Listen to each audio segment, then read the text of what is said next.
First of all, before we start, I'm going to be sharing 7 points and we'll be going deepest like that. So, giving as a weapon, one of the things you must understand is that as a student of the prophetic, anything that the world is loud about, just understand that it has a remarkable impact. You know, when the world becomes loud about a certain thing too much, then you should understand that opposite of the world is the church. Opposite of the world is the spirit. Opposite of the world is the church. Opposite of the world is the spirit. So the world will say, save to have more. The realm of the spirit will say, you know, if you dish out, you have more. So they are just opposite of each other. So anything the world is very, very strong about, these things should be investigated. These things should be investigated. Because actually, giving is worship. Giving is worship. Giving is worship. So the Bible was speaking, and the Bible says, where a man's heart is, his treasure lies. Where a man's heart is, his treasure lies. So giving is worship. Giving is worship. In fact, the first kind of giving, the first kind of worship is from the heart. And most times, that's the position where giving also is located. Because giving must come from the heart. I am telling you, by the time we begin to demystify these 7 mysteries, then you are going to realize that giving is more than how you rate it. Giving is more than how we rate it. Actually, is deeper than that. Deeper than how we rate it. Are you here or you went home? So, I say what the world is big on. So if you notice, in the olden days, it was normal to give. But now, everybody, in fact, in the world system, if you're a giver now, you're seen as stupid. If you're a giver now, you're seen as unwise. Let me use the word, unwise. If you're a giver now, you're seen as unwise. But in the olden days, you hear men like Solomon. And every one of us wants to be like Solomon. But then, Solomon gave 1,000 bullocks. But then, you say, we can't give the same thing. So, because this society now, the cosmos system, would make you feel stupid for doing some of these things. So, I want to show you, for every prophetic student here, if you're a prophetic student, God bless you. Because this is for you. And if you're a son of the Spirit, if you're a child of the Spirit, please, this teaching is for you. If you're a child of the Spirit, this teaching is for you. It's really going to catapult you, and it's really going to bless you. Hallelujah. So the 7 kind of giving. The first type of giving is found in Deuteronomy 16, verse 16 to 17. Deuteronomy 16, verse 16 to 17. So this type of giving is the worship type. The worship type. Deuteronomy 16, 16 to 17. Okay, go to 17. Just go to 17. It's basically talking about every man should never appear before the Lord empty-handed. That's the first kind of giving, is worship. Every human being, every time you're coming to be with the Lord, never appear empty-handed. I'm going to be going deep, and I'm going to really ignore the kind of criticism it could bring, but then I will just go deep, because I want to really pour out this so you understand, so we get it. Never ever go before the Lord empty-handed. Never ever. Never ever. Never ever. So this is why every time I'm before the Lord, I never go empty-handed. When I mean empty-handed, if I don't even have anything to give, which is almost impossible, then I give my dance, I give my worship, I give my smile. So when we are talking about giving here, everybody here could just think that, okay, well, you're talking about monetary gift. Not just so. So I give my smile, I give my worship, I make sure that the atmosphere around me, everybody is it's also giving. Never ever go to the Lord empty-handed. Never ever go to the place of worship empty-handed. So I know some kind of prophet that daily they give offering. Daily. So after their prayer, they give an offering. After their prayer, they give an offering. After their prayer, they give an offering. After their prayer, they give an offering daily. Because they follow this code. It is very, very heavy. Remember what I said? I said we'll be going deep, deeper, deepest. That's how we'll be going down. So never ever. That's what Deuteronomy 16 and 17 is also speaking about. He said, let everyone give according to their capacity, according to the blessing of the Lord thy God, which he had given thee, according to what he has given thee. Never ever appear empty-handed. This is the first code of giving, the prophetic code of giving. So imagine that you're going to the place of service and you have it at the back of your mind that I'm going to worship God, my Father. And having it at the back of that your mind, you prepare yourself also that I have an offering for this God that I'm going to meet. I have an offering for this God that I'm going to meet. There's no how. You see, a lot of things begin to work for you. A lot of things begin to fall in place for you. Why? Because you must prepare yourself to a certain point to even remember the offering. You must have prepared yourself to a certain point before you even remember the offering. So the first code of giving, the prophetic code of giving, is never ever go to the Lord empty-handed. Never ever. Never ever go to the Lord. The second one now. Exodus 20, verse 12.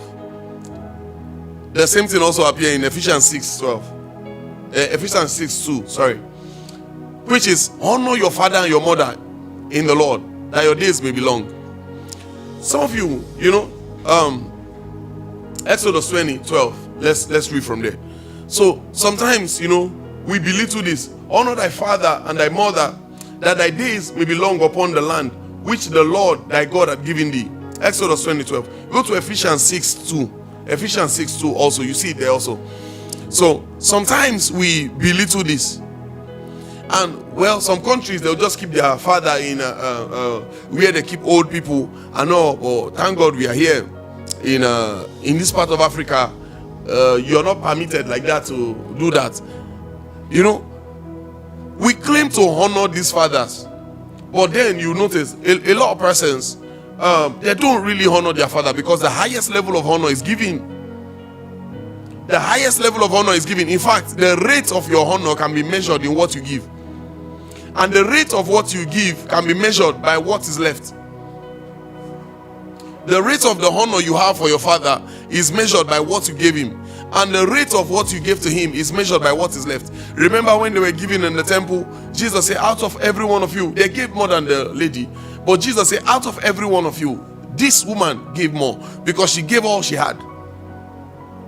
Honor thy father and thy mother, which is the first commandment, with promise. It comes with promise. This commandment comes with promise, that your days may be long. It's a prophetic code. It is a prophetic code, that your days may be long. Your father and your mother, you must understand that these are portals. They are portals by which you came. And even if it were to be in the Lord, they are portals by which God pass and bless you, by which you learn new things. Have it in mind also, the moment you are blessed, to also consider them, you honor them. Oh, how are you doing? Sometimes it may be with your call. It may be with your call. So I came from a certain house where everybody has something that the father has done to them. This one said, oh, daddy, in the year 1979, in the year this, in the year that, everybody seems to have a certain complaint of what he had done to them. But I exempted myself from it. I called some of the few that we could remove ourselves from that. We remove ourselves because every time you pay him back what he has done to you, you are also sowing seed. Because now, come on, you too, you have your own children, yeah? Are we getting it? You too, you are having your own children. So you pay him back. You think you're paying him back what he had done to you at some point in life, only to realize that you are also digging your own grave. Honor your father and your mother. Honor your father and your mother. So there were some of my brothers that would, oh my God, there were some of my brothers that would have to talk to my father because they wanted to get to me, because I made it clear, if you're not talking to my father, you're not talking to me. There's no promise between me and my brother, but there's promise between me and my father. Honor your father and your mother. There's no promise. So you can turn against father, you can turn against mother, Sorry, you can turn against your brother, nothing happened, nothing, it has no implication. But you turn against your father, things begin to work against you. I remember one time I thought about this online, and some persons, I believe maybe they were having some kind of trauma, and they came and they began to say, why are you talking like this? Why are you doing this? What of us that our fathers have hurt? How does two wrongs make it right? Two wrongs don't make it right. Honor them. Honor them. Honor them with the thought that they will not be there forever. Honor them with the thought that this is a seed. Honor them. Honor them. It baffles me when people say, I've not been in my father's life for some time, and I just look at them like what are you saying? So I'm not this calling type also. So I don't call every day, and I can't assure you that I call every day. In fact, your father also speaks about your father-in-law. It also speaks about your father-in-law. Honor them. Honor them. Honor them. If the Lord bless you, bless them. It also speaks about your spiritual father. Honor them. If the Lord bless you, bless them. Bless them. Bless them. That's why you're here in the first place. That's why you're here in the first place. Bless them. So we are having 5 more codes, right? 5 more codes. Was it February now or March?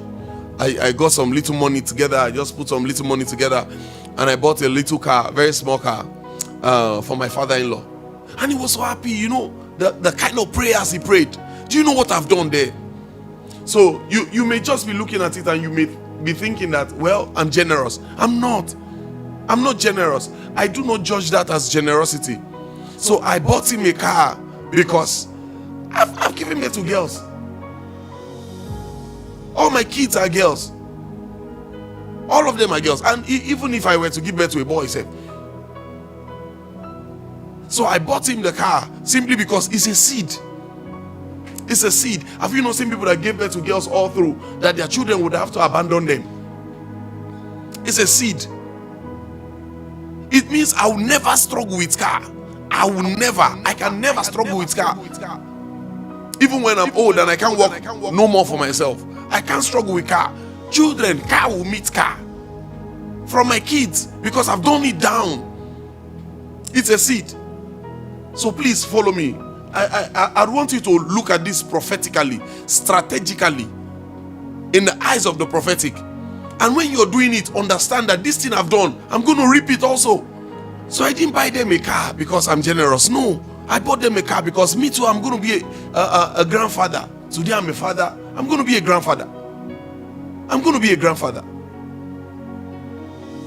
So that cars can be coming.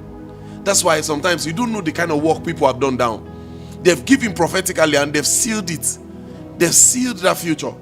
The next one we want to talk about, the next code of the prophetic, the giving code in prophetic. The next one, the third one now, is giving to honor the office and the spirit.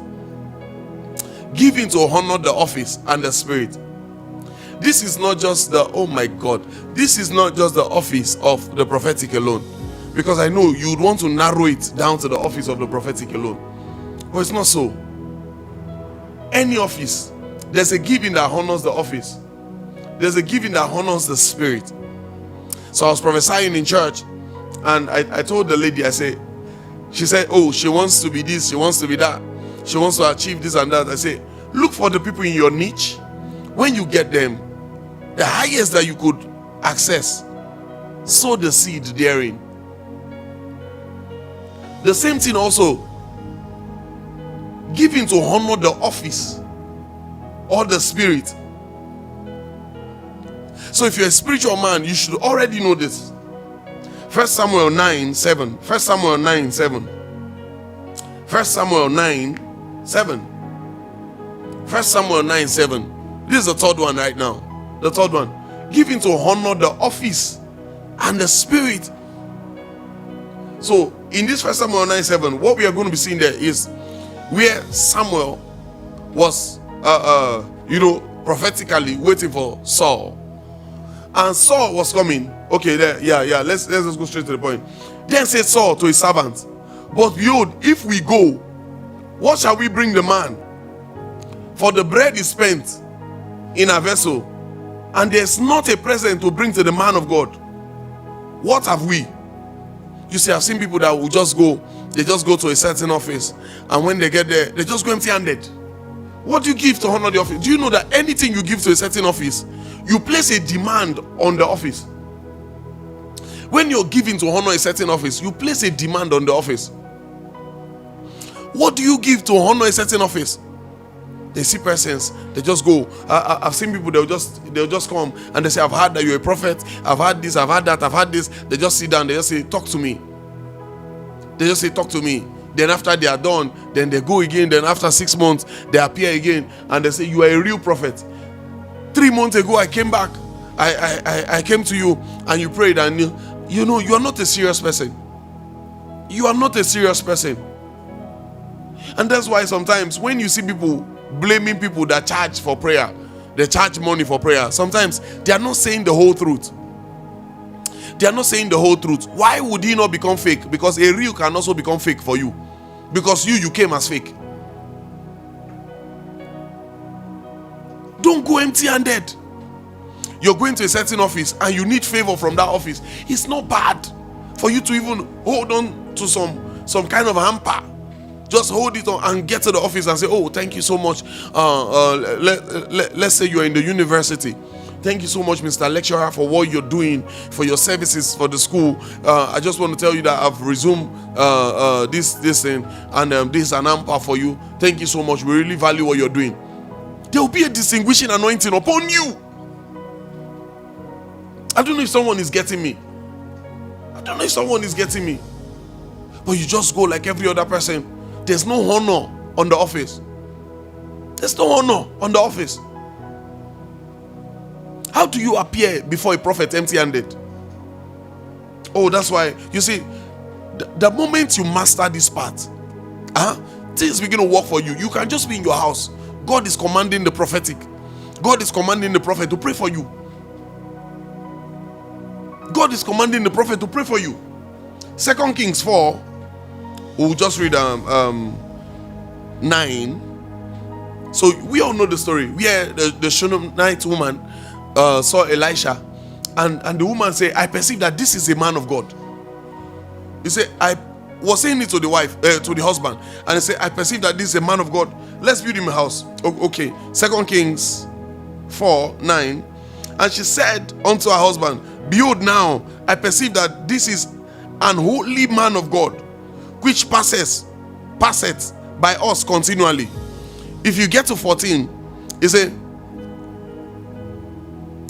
you see, they built him a house, they furnished it a little, they put some bread there, and in 14, the Bible was speaking and he said, then he said, what then is to be done for her? And Gehazi answered, verily, she had no child, and her husband is old. She's not the one that dropped the prayer point. Understand this, it's a prophetic code of giving, where you could reap from it, where you could gain from it. It gets to the point where even your pastor begin to look for work for you. Your pastor begin to look for contracts for you. Why? Because he knows that you have people in mind. He knows that you honor the office. It's a prophetic code of giving. So every time, you see, do you know one of the reasons why I stopped one-on-one? I stopped one-on-one here. Why? Because I'm going to be, okay, I'm not even saying bring anything for me. Seeing vision is very simple. Getting that direction is so simple. So simple. So as a prophet, you prepare maybe like 2 days for one-on-one or 3 days for one-on-one. And while you are with them, you are also, on a fast. Maybe for 3 days straight, you've not eaten. So you are in the office, right? Then you put on the gen. Obviously, this part of the world, there's no light. So you put on the gen and so that everything can be cold in the office, the AC, the cooling system and all that. So you put it on. Then you keep the protocols. They've got their own job.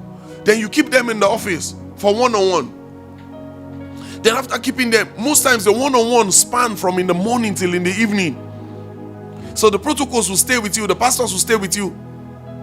Then after everything, you can't even call them and give them, okay, this is just some little token to appreciate them. Not even the prophet now.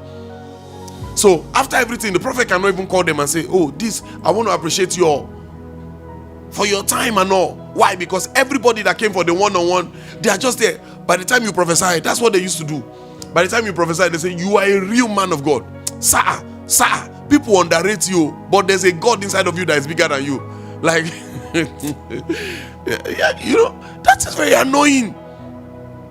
That's very annoying. How do you take a day out of the life of somebody and with no gift? Just a very handful of them. Just maybe you can meet 100 persons for one-on-one, then you realize that only 5 brought gift. The rest just came like that to meet the prophet. And while they are talking to you, they are telling you that. While they are talking to you, they are telling you that you are a man of God. Last 6 months you prayed for me, I got the contract. It was for 30 million. And now I've come back, and I know if I have a one-on-one with you, then how come do you now blame prophet that charge? So some of us don't want to charge. So what do? We stop the one-on-one. What do? Because we don't want to charge anybody for money, we stop the one-on-one. If you were to be a labor worker self and you go out a whole day, you must have something back. You have a wife, you've got kids, the pastor's waiting, I've got a wife, even if it were to be just some few dollars or some few naira, depending on your currency, get to your man of God. I must not meet you empty-handed. This is to honor your office. This is to honor the Spirit of God in you. Are we here? Are we getting it? Are we getting it? You'll be seen as unserious even by the man of God. Every time you come, you make inquiry. Every time you're coming empty-handed. Every time you come, you're making inquiry. Every time you're coming, you're coming empty-handed. Why? There are some persons, they may not have much, but then when they are coming, you just see them, they just get some little things. They bring some things in the envelope and they're saying, man of God, we know these rules. You must not meet the man of God empty-handed. And you as the man of God, you're even saying, no, you can keep it. And they're saying, no, sir. This is for the office. They are placing a demand. They are placing a demand on the office. You realize that praying for them is easier than praying for somebody that just come like that. Selfish and all. Number 4, Romans 12, 6-8. Romans 12, 6-8. I just want to be giving one Bible verse. So then the 4th code of giving is giving not just as a giver but as a steward. Giving not just as a giver but as a steward. There are 2 different things. So in the church or in the realm of the Spirit, we have givers and we have stewards. So givers are just givers, but stewards are partners. So it's just like a calling. It's a calling. That's why when Paul was speaking about gifts here, he spoke about them. And I'll tell you what differentiates you if you're a giver or you're a steward. Please follow me. Having then gifts differing according to the grace that is given to us. Whether prophecy, let us prophesy according to the proportion of faith. Go to 7. Romans 12, 7. Okay. Or ministry, let us wait on our ministering. Or he that teacheth on teaching. Go to 8 now. Go to 8. You realize that it's a calling. Just like I'm called a prophet. There are people that are in this office.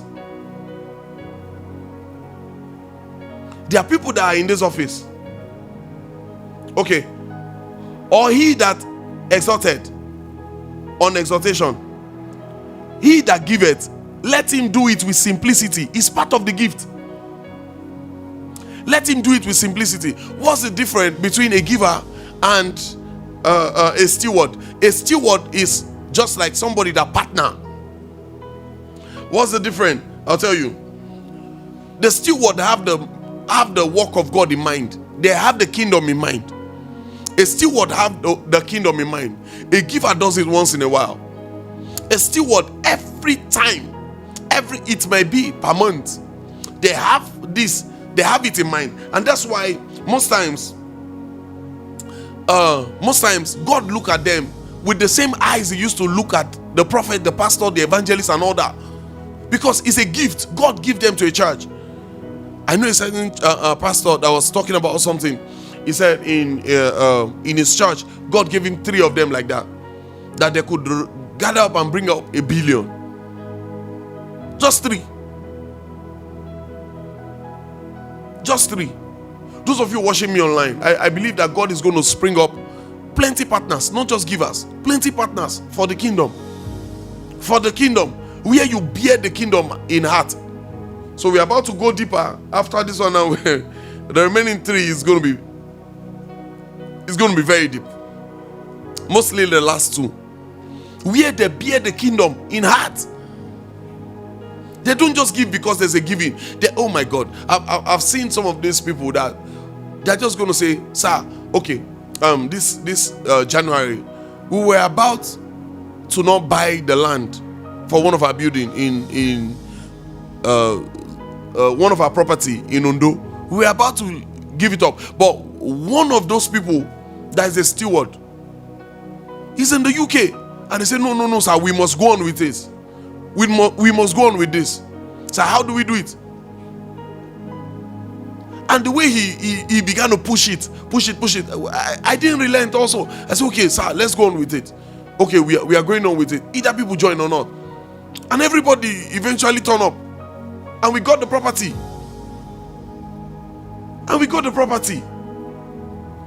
These persons, they are not just the conventional givers. They are not just there just to give. No, they are partners.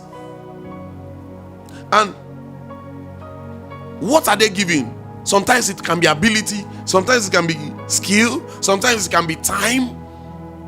They partner with the church, they partner with the kingdom. So some would say, I can't do anything, I can't give much because of how big this work has become. And every time a giving is going on in their hearts, they are praying and say, Lord, give me the grace to give. Give me the grace to give.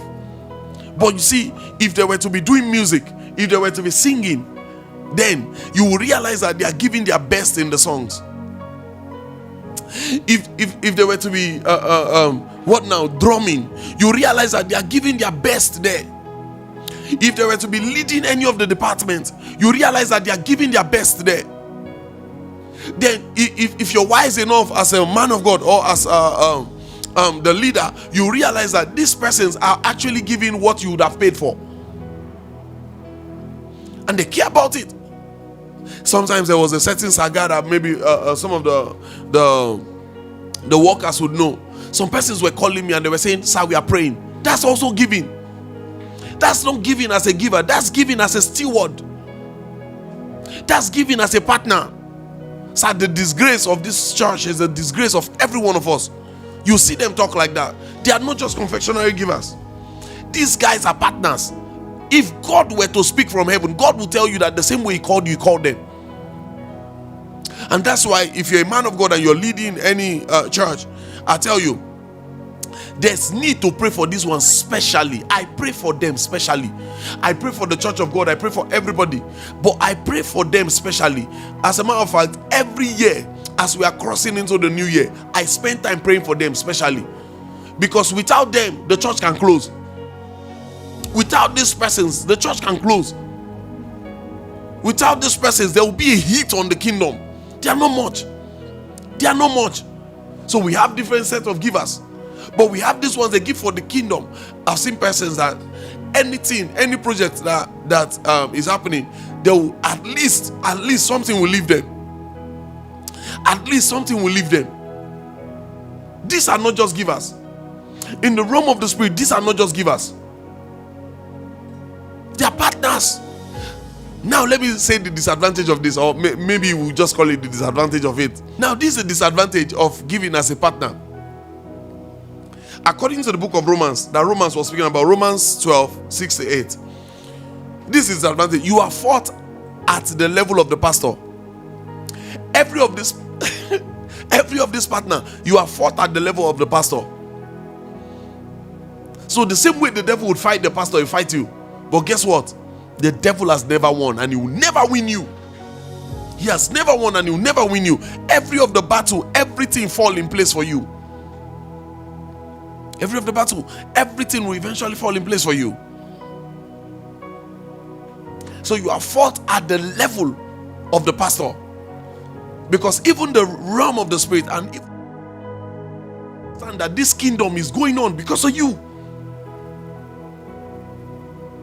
They know that your effort is a reason. Oh my God, one of my sons called me and he said, "Sir, I don't have much and I'm really going through this, I'm going through that, I'm going through this." So we're about to end the conversation, and he said, "Sir, I was talking to a certain architect, and I was just thinking, because we are also planning on building, having a property that is bigger than this one. And obviously, if you've been following the ministry, you realize that this one has become small and everything that is therein."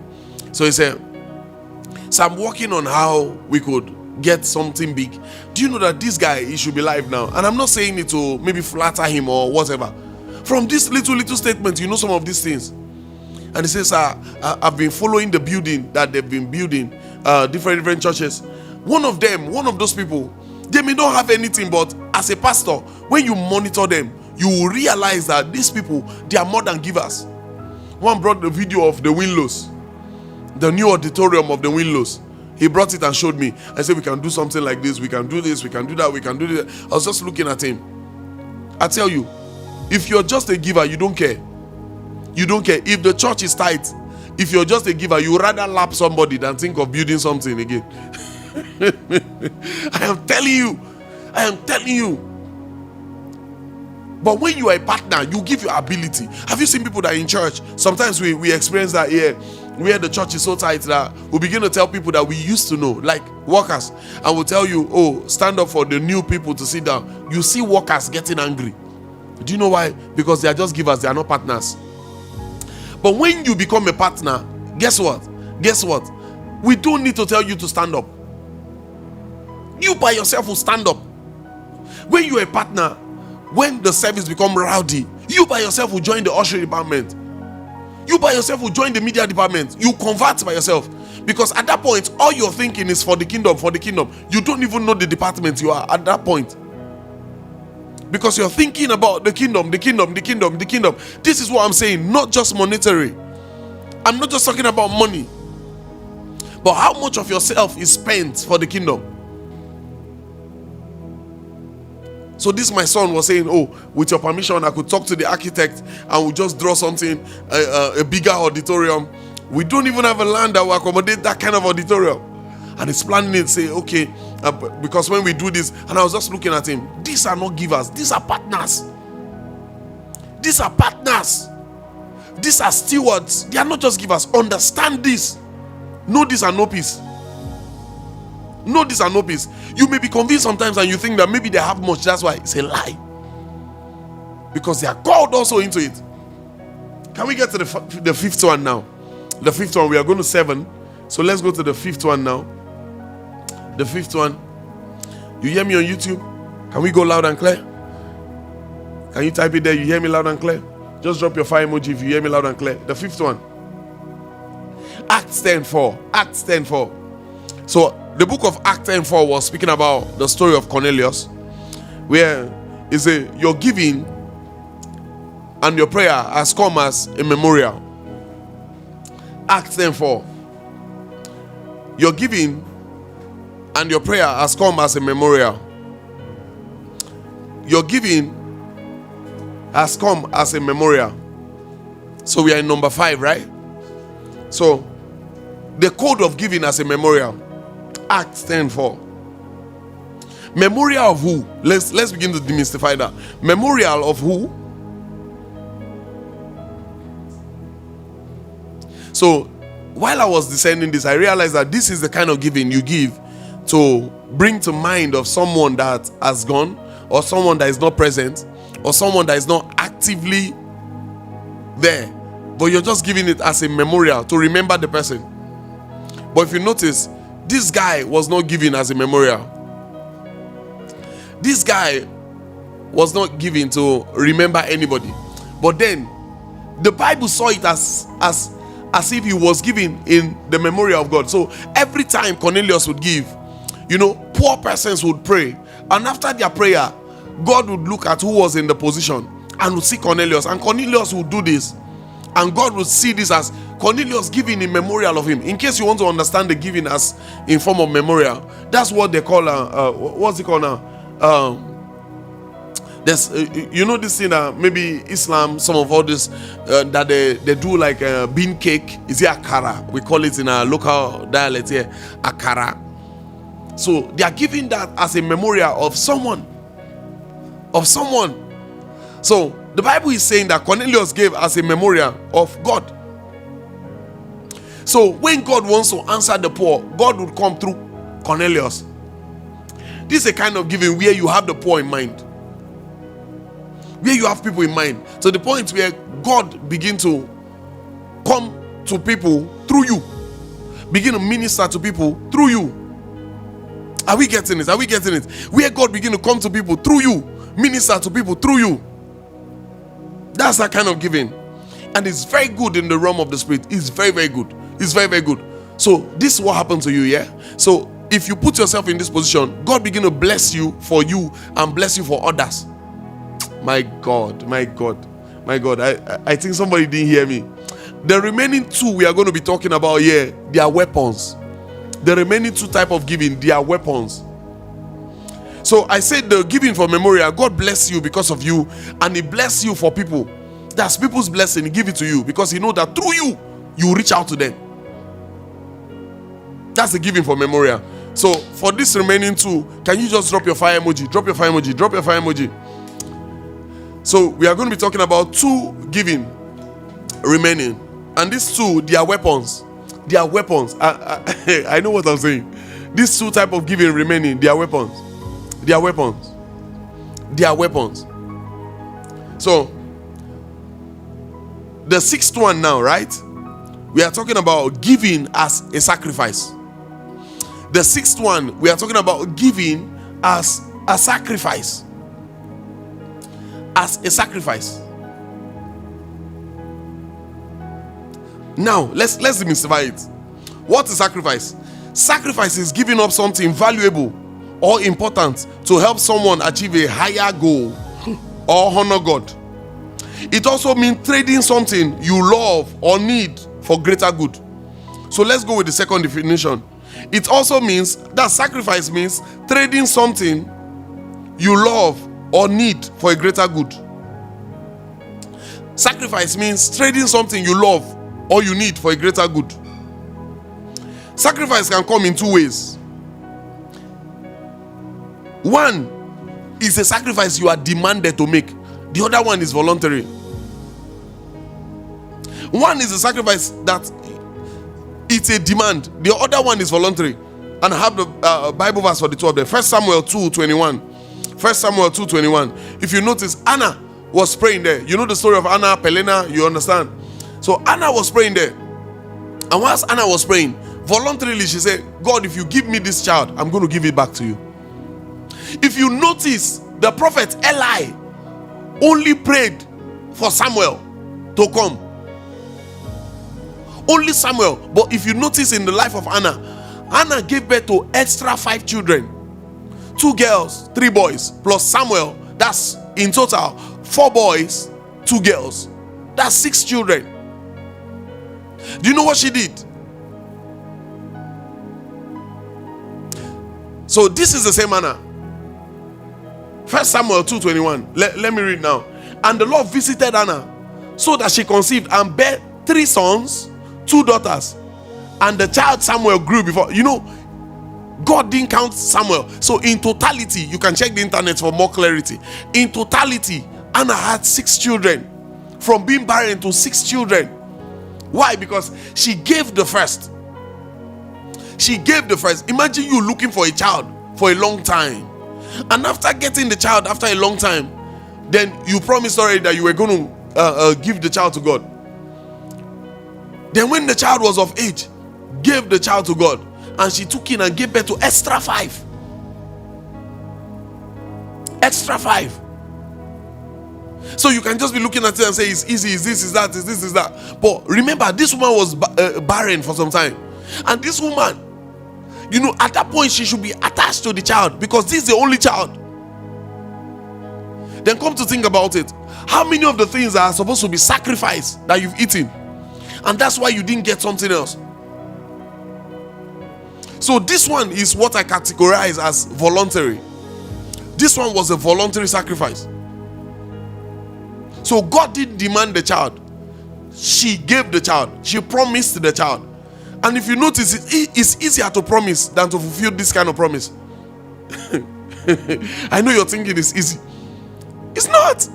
So you promise, you make this kind of promises, and you will not bring it to pass. You will not bring it to pass. Because by the time you begin to see the child, you will not realize that it's harder to bring it to pass than to promise. Why the second one is the one God demands. And that one can be seen in the life of Abraham. It can be seen in the life of Abraham. So the Bible was speaking that God demanded the child. God demanded the child of Abraham. Give me your hair. God knew that if I were to ask for money, Abraham, this guy invented tithe. That's why when some persons say tithe is Old Testament, and I just laugh. Old Testament is Moses. Old Testament started from Moses. Tithe started from Genesis. Old Testament started from Moses. Tithe started from Abraham. And this guy gave 1/10 of what he earned. And God understood that if I ask for money, this guy would give it to me. God knew that do you know the story of Abraham? Every city Abraham gets to, he will make an altar. Every city he gets to, he will make an altar, referencing God. So God understood that this guy would give me anything I want. So God asked for what he could not give them all, because of what God wanted to confer on him was bigger. So God would demand for something that he cannot give. So sacrifice every time would constantly be done for a greater good, for something bigger. So God was interested in the earth. God wanted to catch everyone in the earth, to capture our mind. God wanted to have every one of us. What did he do? He sacrificed his own son. Obviously, that's the most popular Bible verse. For God so loved the world that he gave his only begotten son. He gave the only begotten son. And by the time the son had been given, sacrifice and all that, guess what? The Bible was speaking. And the Bible said, now we have the spirit of adoption, that we can also look at God and say, Abba, Father. So Jesus was planted, and we all germinated with him. So he told Abraham, he said, give me your hair. Because he knew that if he were to ask for Ishmael, Abraham would have easily given Ishmael. But if he asked for Isaac, Abraham would have hesitated. In fact, this kind of sacrificial giving is the type of giving where the servant that is carrying the firewood, you get to the point where you tell the servant, wait, because the servant must not know. If people know this, they are going to discourage you. If they know this, they are going to discourage you. They are going to come with valid excuse. Why would you want to give this? But this is for sacrifice. And what's sacrifice? Sacrifice is for the greater good. Sacrifice is for the greater good. Like, okay, I go through it now for the greater good. I told you how my wedding was done many years ago. It was not this glorious, I was not this blessed as I then. So I was just praying, Lord, don't disgrace me. Lord, don't disgrace me. Lord, don't disgrace me. Because I had already fixed the wedding date. Remember, a certain prophet had already prophesied that I was wrong. I was this, I was that. Some of you that are from this side of the world, a certain prophet encountered my mother-in-law and say, Aroe mada or unida, ale unida. That's in the morning, it will be good. In the afternoon. So I was already looking like a loser. Now I was going to have a wedding. I didn't have anything with me. So I went before the Lord. I was just praying. And whilst I was praying, the Lord told me, there's this prophet that was bragging online. And the prophet was saying that he's not a millionaire, that he's a billionaire. That millionaires should not come close to him. So I was also saying, Lord, help me too. Help me too. So all of a sudden, I saw this prophet in my vision, and the Lord said, everything you've gathered for your wedding, give it to this prophet. My God, it's easier to say some of these things. It's painful. I was angry. So in the morning, because of the anger, I couldn't go and send everything I had. How much was everything I had? 10,000 naira. This was 2017. end of 2017. And my wedding was coming February 2018. February 2018. And God said I should clear my account. So I hesitated, then later cleared everything. Everything I saved for the wedding, I cleared it. While I was going for my wedding, imagine going for your wedding and you're living here and you have transport and you are going to marry. Like you are going to marry. You have only transport to go. That's crazy. In case you are online here, you will understand. Some of you might not even understand until you're about to have a wedding. Then you will get what I'm saying. That's crazy. So I got there. My introduction was even worse. I got there with the story of my introduction. I got there with just 1,000 naira. 1,000 naira with me remaining. So I made up my mind. I say, instead of me to just allow this lady to be disgraced, I'll just go there. Let's be disgraced together. And I shared the story. I just branched somewhere and I said, let me just hail some persons here. And I met a man, and the man said, are you the Prophet Sinbo? I said, yes. He gave me some amount of money. And I received the alert by the step of the plaza. I wanted to run back and hug him. And somebody told me, no, sir, you are the prophet now. I didn't even remember I was a prophet at that time. I didn't remember. Because I was going through a whole lot in my life. How did we even build this church? How do we have all these properties? God also told me, God said, gather everything you have. He said, sow it to a certain ministry. He said, the same way that is easier for the ministry, that's the same way it's going to be easy for you. And I gathered it and I sold it to the ministry also. And that's how we started building. We started having properties. And most times when it's going down again, I sow it to the ministry again. I saw it there again. Sometimes when I come out and I say I can't be poor, let me tell you where that word came from. That word, I can't be poor, let me tell you where it came from. The origin was one time where I think I've shared the story maybe once or twice here in church. I was in Lagos, Nigeria here. So while I was in Lagos, I saw a certain shoe, and I walked for like maybe 2 weeks or thereabout to get the shoe. I loved the shoe. It was very pretty. So I went back to school. Then I was still in school. I went back to school with the shoe, and you know those kind of shoe that you don't want to wear. I was very broke. Have you seen those people that the broke people who thank God? You are broke, you still thank God for at least you are not like me. I was so broke. So that shoe was like the only property I had. Was like everything I had. This kind of shoes that you don't wear from the road to trek to church. So you just look for something else to wear. Then when you're about to get to church, you just wear it. So that was this kind of shoe. So I wore it once and it was very pretty.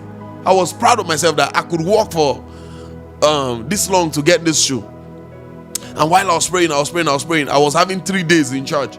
I locked myself and I said, at that time, the Lord told me that He called me. And I was telling the Lord that if you had called me, please, don't let me be poor like my father. You called my father and he's broke.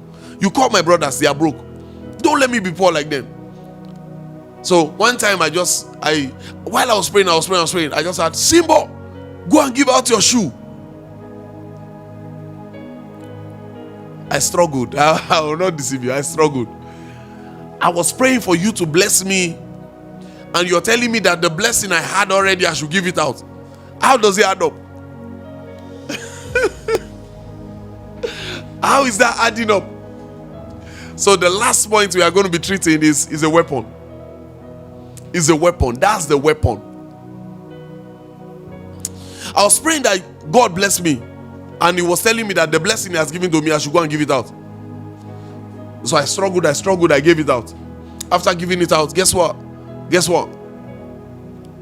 I went inside our church like this. The prophet of our church called me and said, hey, he said, Sinbo, he said, the Lord just spoke to me while you came in now. And He said, in blessing, I'm going to bless you. In this and that. Everything I prayed about during the daytime, He's saying it back to me. And He wasn't there. While I got back home, I had an encounter. And the Lord said, because you have obeyed me and you have given this, so I'm going to prosper you. And he made some covenants with me just because of a shoe. How many of those kind of shoes that you have worn, not knowing that this shoe is a sacrifice? How many of those kind of clothes you have worn, not knowing that these clothes are sacrifice? How many of those things you've had in your bank account, not knowing that it is a sacrifice? Sometimes you can sacrifice your time, not because it's convenient. Sometimes God can demand it of you. Sometimes it can be voluntarily. Okay, let's go to the seventh one now that I said is a weapon. Can we get to the seventh one? So 2 Kings 3:27. Then he took his eldest son that should have reigned in his stead and offered him for a burnt offering upon the wall. And there was great indignation against Israel. And they departed from him and returned to their own land. Now let me share the story with you. Now you realize that if you're reading the 2 Kings 3 from the beginning, you realize that God assured the Israelites that he was with them through not just any prophet, not just Jeroboam or somebody, from Elisha. So there was this assurance from Elisha. This is the same verse where you see you will not see the rain, you will not see the God had already proven it by them not seeing the rain, not seeing the dew, and water appeared. God had already proven it from Elisha, the major prophet Elisha. From the major prophet Elisha, God had already proven it. I don't know if you are getting what I'm saying. But the king understood something, a certain mystery. The king took something that was bigger than the sacrifice the Israelites would sacrifice. And the Bible said there was a great indignation. If you read another translation, you say there was a great wrath. Sometimes when you have prayed about something, you have fasted about something, and it's not being broken, give. And when you want to give that thing, give it massively. Imagine a sham that they use $1 million to prepare for you. And you are busy there. And you're not giving anything. Give. That guy was deep in the spirit. The guy understood that there's a kind of battle that will be bigger than him, that he need to summon spirit. The Bible said there was a great wrath. This is the same God that said, I'll be with these people. Yet the Bible said there was a great wrath, great indignation against the people of Israel. Now it's the people of Israel running. And the king lived. Give. That's a prophetic code also. Give. When it looks like the pressure is high, you have prayed, you have fasted, you have, and it's still there, it's still linger. Give something that cost you something. Some of you are so conversant with giving rubbish. You are conversant with giving rubbish. Where your offering is asking, where is your offering?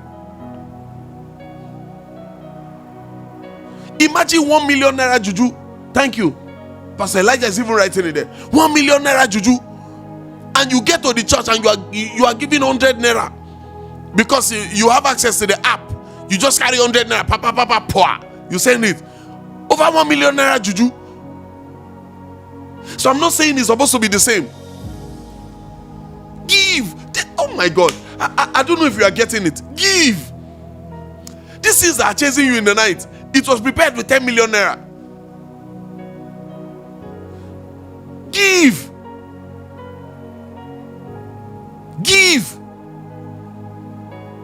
So the Bible said there was a great indignation. In the realm of the spirit, the realm of the spirit didn't even care that this was Elisha that spoke about this, that his reputation was at stake, and also the reputation of God was at stake. Ọlọ́run padà lẹ́yìn wọn ni straight up. When you have prayed and prayed, and it looked like this thing is not good, give. Because sometimes all you need is what you cannot give the most. And what a man cannot give the most, you know it. So if I were to tell you that give all your clothes to the poor now, you can do it. You even do it this night. If I tell you now that do some kind of things, you do it now. It's easier. But the moment I tell you that Give money. Money is hard to give. Money is hard to give. You rather buy something. I've seen people that will buy something with their tithe than give their tithe. You rather want to buy something. Give.